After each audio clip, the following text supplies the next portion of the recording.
Good morning, my friend. Someone told me that you are interested in music and that you would like to see a harp and see it played. Since I can't be right there with you today, I thought maybe a little video would be nice. This is a harp.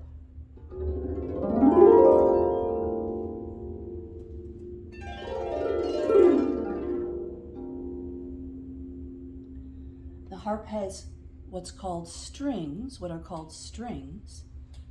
I don't think of a string, I think of a string as looking something like that, right? Those look like strings. But these strings are made out of metal down here for the low notes and natural fibers up here for the middle notes and nylon for the high notes. Low note, low note, high note, high note, low note, and then in between, middle notes.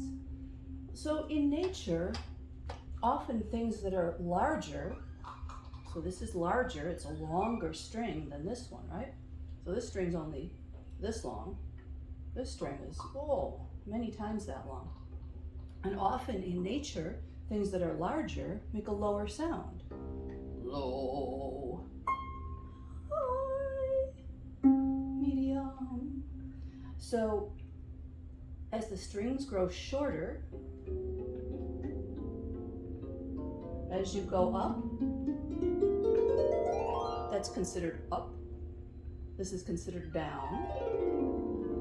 As you go up, each string is a little bit shorter, so the note is higher. These red ones are the note C. They're all considered the same sound, but low C, middle C, high C, very high C, I can't even sing it, it's so high. Some notes are black on harps or sometimes blue, and that's the note F. Because otherwise it'll be pretty hard to reach in and guess which string you're on. If you've seen a piano keyboard, you know there are white keys and black keys, and you can guess what note you need, or you don't have to guess. You can tell what note you need to press by looking at the keyboard and the pattern of white and black. Well, the strings don't come in white and black, they come in red, black or blue, and usually clear. We'll call these clear. And that's how I know, well, golly, which string should I pluck? When we make the strings sound or sing, it's by plucking. So you put your finger tip on the string, pull it a little bit, and release it. It's kind of like what bow and arrow is with archery. You pull and you release. So I'm going to pull this string a little bit with my fingertip and then release it. That's called plucking. So on the harp, if I want to hear these notes, I can run my fingertips along the notes like that. I can reach in and grab the little notes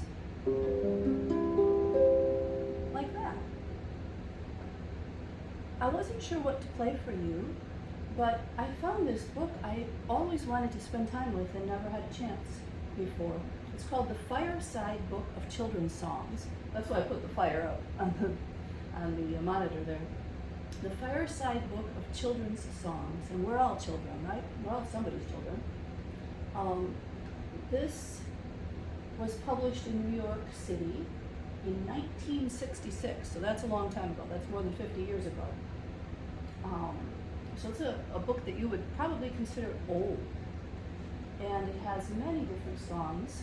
I haven't had a chance to look through this at all yet, but I like the way the book looks just flipping the pages. This says good morning and good night, and it has a picture of a rooster and a moon. So, and a very pretty flower. So that you could hear the tunes, because I don't know these songs. Well, I might know some of them, we'll find out as we go through the book. But this one says good morning to you. This is a recorder. For many children, this is the first instrument they get to try to play, or learn to play, in school usually. So here's a alto recorder. This one's a sopranino. They get called special names based on the size of them. So looking at these two sizes, which one do you think is going to make a lower sound? Low sound, high sound. Which one's going to make the low sound? If you had a big elephant, it would make a low sound. And if you had a little tiny bird, it would make a high sound. Tweet, tweet, tweet, tweet. Little tiny bird, big bird, tweet, tweet, tweet. Tiny bird, tweet, tweet, tweet. So the bigger instrument makes the lower sound. Here's a note on this one. Here's a note on this one. Same note, but on a smaller instrument. Wow, okay. So I thought I would play the tune first on the recorder so that I can learn it a little bit before I play it for you. This one is called Good Morning to You, and the words are good morning to you, good morning to you. We're all in our places with sunshiny faces. Is this not the way to start a new day? So that means that's probably a pretty good way to start the day. And it sounds like this.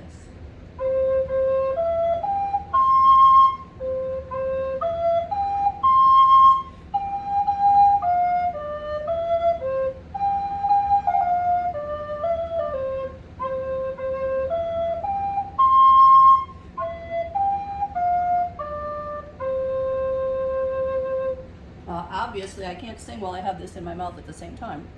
And I don't really know these songs, so first I'm going to play it a little bit on the harp for you. See if you recognize that tune, and then if I can, I'll try to sing the words a little bit too. I should have got this set up a little better before I started. Huh? There we go.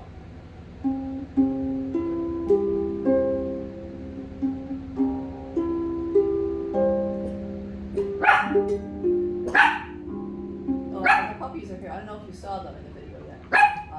I gotta fix some of these notes before we get going here. Let's try this again. Good morning to you. Good morning to you. Good morning to you. We're all in our places with sunshiny faces. Is this not the way to start our new day?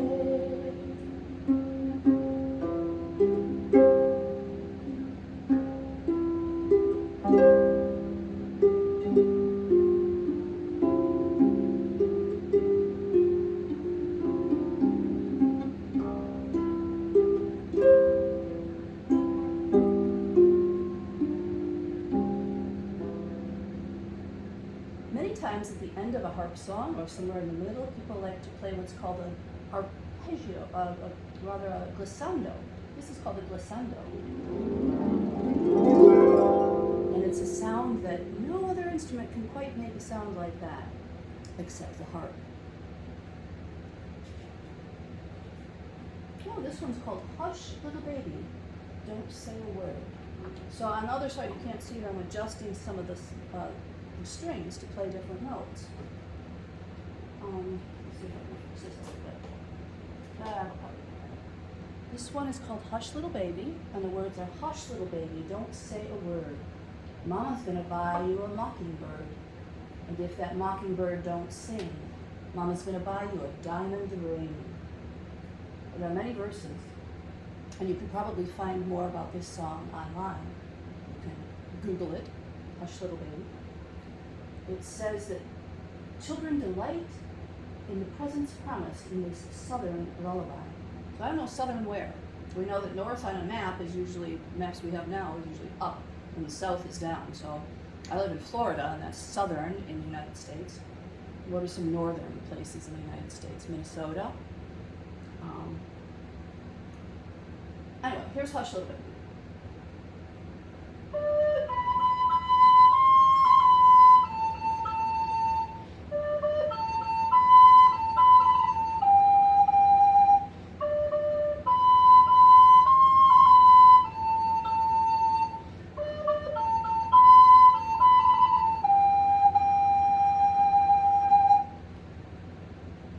How would it sound on the little recorder?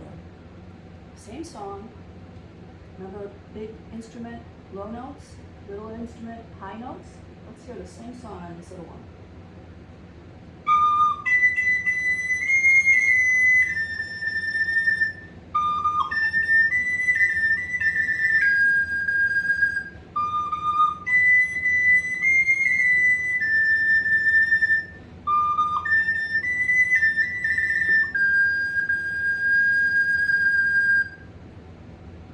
So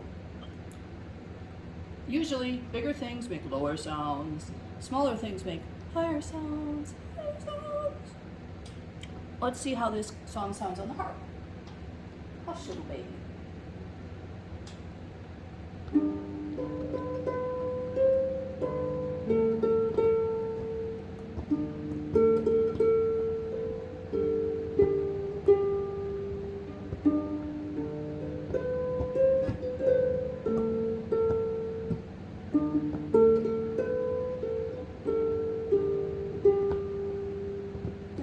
When I play the notes kind of here in the middle of the string, so not way up here, not way down there, but in the middle, it sounds this way. But just like on a guitar, if you pluck the string closer to the soundboard or the wood where the string is connected, it sounds different. So here's in the middle of the string. Here's closer to the wood part of the harp. Hear how that sounds different? This is a mellow sound. This is a kind of a twangy sound, huh? So I'm gonna see if there are any other songs in here. Very nice book.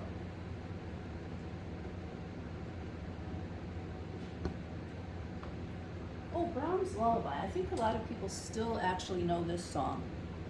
It was written by a composer. That's what we call people who write music, composers. And a composer named Brahms. This is his name right there, B-R-A-H-M-S. Those letters look really fancy, huh? They don't look like regular letters that we see all the time. Because back in Brahms' time, there weren't computers and cell phones and things, and people most often wrote with a pen. And the pen used to be dipped in ink, kind of like a paintbrush. And so the letters came out looking very fancy sometimes. This is Brahms' Lullaby. What's a lullaby? A lullaby is a song you sing to give someone peace and rest and maybe put them to sleep. Let's see how this one goes.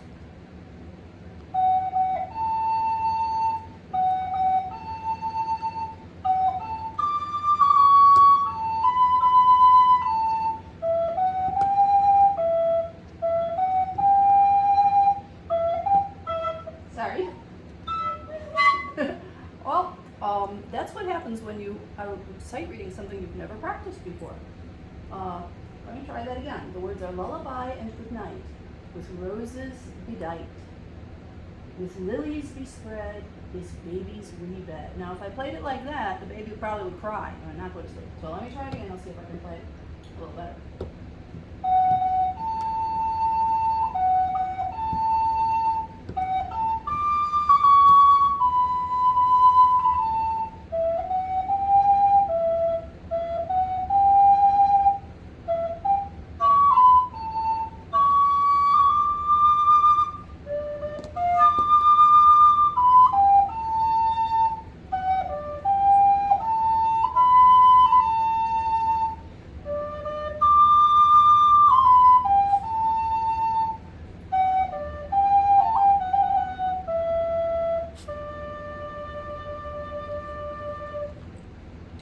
Brahms' Lullaby. Let's see how it sounds on the harp.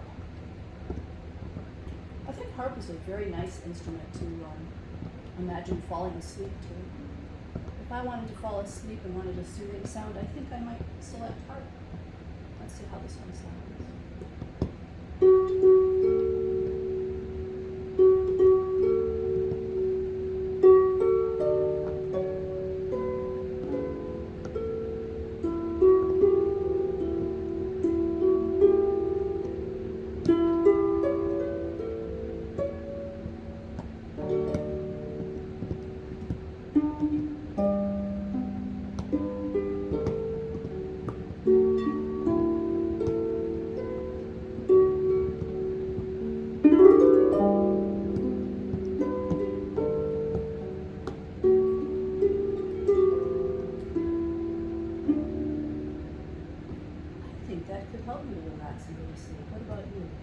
Remember what this was called? At one point in the song we did that. It's called the glissando, is the long name for it. Gliss is the shortening for it. Let's try this one more time. I'm going to use the more twangy sound for the melody. The part that goes is the melody. The part in my, so this is my right hand. The part in my left hand is an accompaniment. It's just other notes that help the melody to sound even prettier. So the left hand I'm going to play in the middle, and the right hand I'm going to play down here close to the soundboard.